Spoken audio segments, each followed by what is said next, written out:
I used to suffer from hypothyroidism. It's a frustrating disease. You'll know what I'm talking about. There's the symptoms. It made my hair thin out, I gained weight, even when I was off my food. I got moody and occasionally depressed. Sometimes I was constipated. I was able to sleep a solid 10 hours and still wake up exhausted.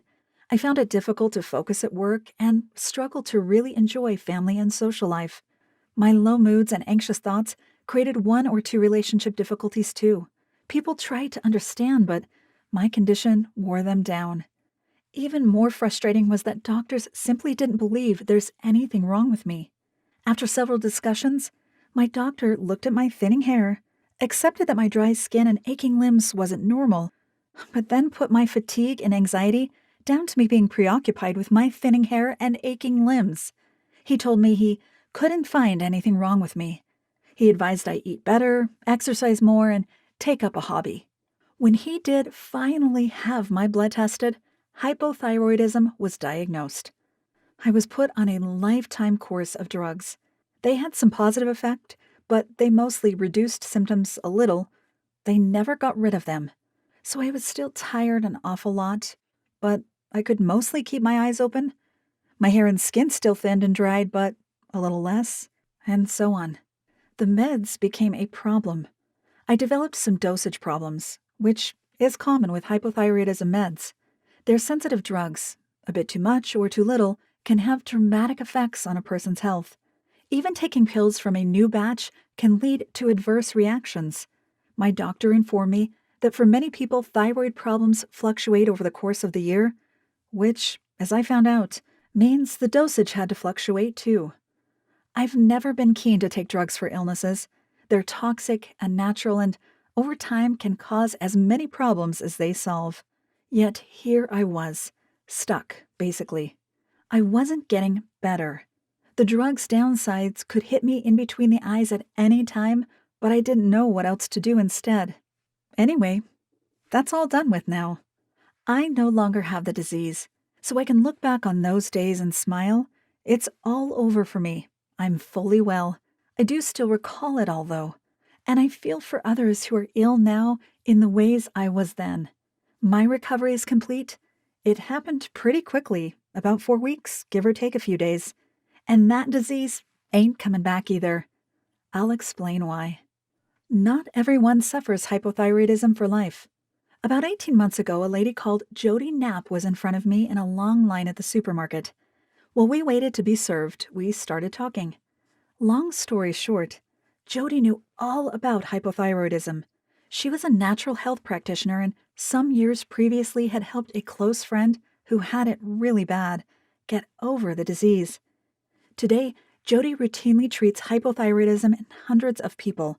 She gave me a link to some information about how she approaches the disease, and we chatted some more while we waited. What I eventually learned from Jodi about hypothyroidism was jaw-dropping, because I'm the kind of person who trusts doctors unquestioningly. If a doctor can't beat whatever you're suffering from, then it can't be beaten. Plain and simple. I realize that sounds dumb, but that's how I am. When I was finally free of hypothyroidism, I changed that view. I had to. Because the essence of the problem is this. Doctors tend to treat only the symptoms of hypothyroidism. They fully understand that an underactive thyroid isn't producing the hormones the body needs.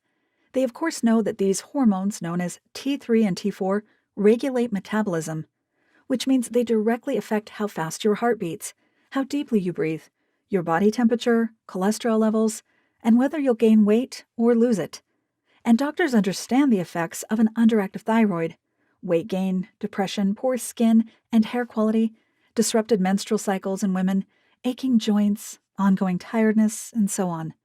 And so they tackle the hormones problem, insufficient T3 and T4, with artificial hormones and then, perhaps, tinker with the other effects, tiredness, low moods, and so on. But they leave underlying causes completely untouched. They say, for example, that hypothyroidism is caused by lack of iodine, but because it doesn't cost anything to you. But I loved it. As my symptoms fell away, I just got happier and happier. Her solution is doing something intelligent here. It's not picking off individual symptoms with drugs.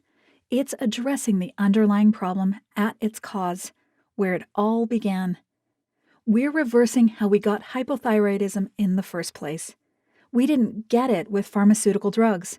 We won't lose it with pharmaceutical drugs either. This approach has had fabulous results for hundreds of people who have completely reversed every single one of their symptoms. There's no reason why it will be any different for you. Click the link below to get started this afternoon.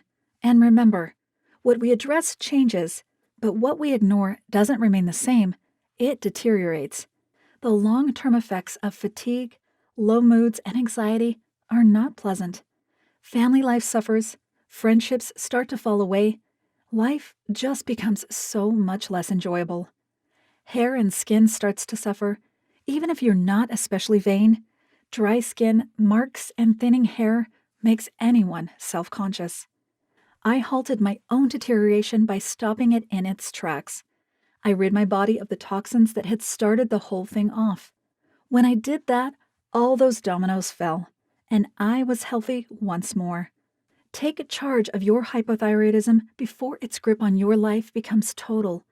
Jodi's plan has worked for hundreds of people in your situation. If within 60 days of buying Jodi's solution, it hasn't delivered the results you want, you can have your money back. All you really have to lose is everything that's miserable about your hypothyroidism. I'd say that's well worth losing. Let's start now. Click below and you can have the hypothyroidism solution in your inbox